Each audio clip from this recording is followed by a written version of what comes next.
To St. Augustine now, it's a city that thrives on tourism and its place in history as well. Well, now comes an announcement that one of the trolley tour companies is adding a stop to its everyday route, and it will be in a place that traditionally many tourists don't really go. So tonight we're on your side with how Black history is about to get a big tip of the hat. Here we go. Black history just got a stop on the map. On the tour map, that is. It means so many things. Historic Tours of America, which runs the Old Town Trolleys in St. Augustine, has added a stop on its citywide tour, and it's the first stop ever in the historic Black neighborhood of Lincolnville in St. Augustine.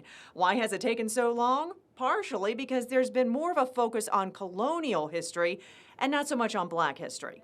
The stop will be right next to the Lincolnville Museum and Cultural Center, which is growing in popularity. Museum Director Regina Gale Phillips. It's going to bring people to our front door that wouldn't have come to our front door before because they may not have known about us. Lincolnville, while chock full of history and historical markers, is not on the beaten path that the millions of tourists to St. Augustine see. Coming through historic Lincolnville, it's so beautiful. It's so different from the rest of the the trolley route.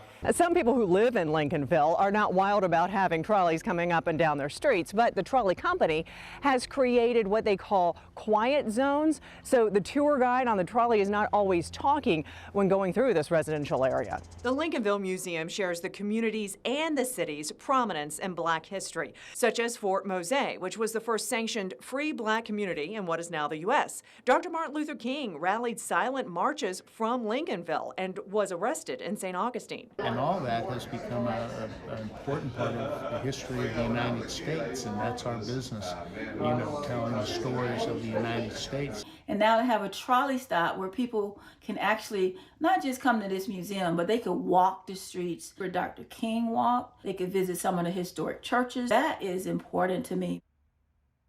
Now, the trolley stop in Lincolnville will be officially added to the citywide tour route sometime this month.